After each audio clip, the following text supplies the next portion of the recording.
भक्ति साहित्य से हमें जो रचनाएं प्राप्त होती हैं उनसे हमें तत्युगीन सामाजिक जीवन, लोक परंपराओं, प्रचलित विश्वासों, लोगों की मनोवृत्तियों, उनके धार्मिक विचारों और विश्वासों को जानने में बहुत सहायता मिलती है।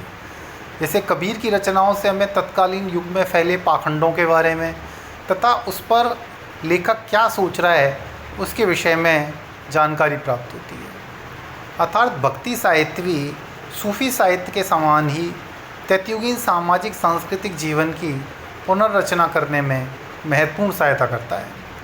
यदि हम गैर धार्मिक साहित्य की बात करें तो इसमें मुख्यतः दरबारी साहित्य आता है। दरबारी साहित्य अर्थात वह साहित्य जो शासकों के निर्देश पर उनके दरबारी लेखकों ने रचित किया था। लेकिन दरबारी साहित्य को इतिहास निर्माण के स्रोत के रूप में इस्तेमाल करने से पहले ये हमें समझना होगा कि प्रत्येक शासक ये चाहता था कि उसकी कीर्ति, उसके बेहतर कामों को आने वाली पीढ़ियों से परिचित कराया जाए।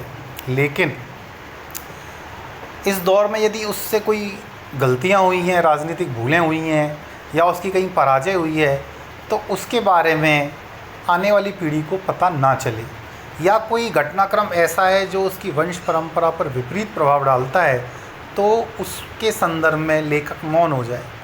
दूसरी तरफ लेखक जो ये दरबारी साहित्य रचित करता था किसी शासक के आदेश पर, चूँकि उसकी रोजी रोटी शासकीय मदद पर निर्भर करती थी और एक तरह से वो वैतनिक दरबारी था, इसलिए उससे निष्पक्ष साहित्य या निष्पक्ष इतिहास लिखने की हम कल्पना नहीं कर सकते। लेकिन फिर भी चूँकि उसका शासन और सत्ता के साथ निकटस्थ संबंध था, इसी वजह से ये दरबारी लेखक उन स्रोतों तक पहुंच रखते थे जिन तक एक आम लेखक पहुंच नहीं रखता है।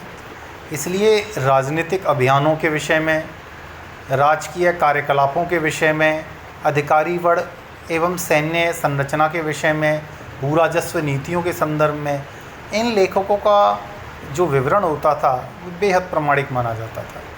यही वजह है कि जब दरबारी साहित्य हम देखते हैं, जैसे पृथ्वीराज रासो, हमीर रासो, तो हमें बहुत सारी प्रामाणिक जानकारियाँ प्राप्त होती हैं, लेकिन इसके साथ साथ बहुत सारी किंवदंतियाँ भी जुड़ी होती हैं जिनको हमें इतिहास रचना करते समय दूर रखे जाने की आवश्यकता है।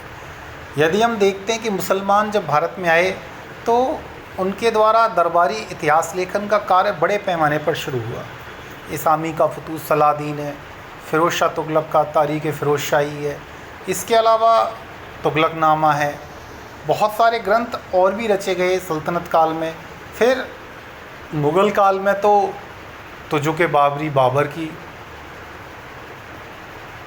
हुमायूं नामा हुमायूं के समय का, अकबर के समय में अकबरनामा, तारीख़ अकबरी, तारीख़ जहांगीरी, शाहजहाँ के समय में शाहजहाँनामा इत्यादि लंबे ग्रंथों की परंपरा है, जिससे हमें सल्तनत काल और मुग़ल काल की राजनीतिक संरचनाएं, राजनीतिक अभियान, उनके प्रशासनिक संगठन, उनकी प्रशासनिक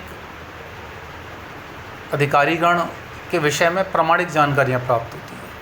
अर्थात इन सभी स्रोतों को मिलाकर हम एक बेहतर ढंग से मध्यकालीन भारतीय इतिहास का निर्माण कर सकते हैं। आवश्यकता इस बात की है कि पुरातात्विक स्रोत, धार्मिक स्रोत एवं गैर धार्मिक स्रोत, इन सभी स्रोतों को तुलनात्मक महत्व देते हुए एक निष्पक्ष इतिहास रचे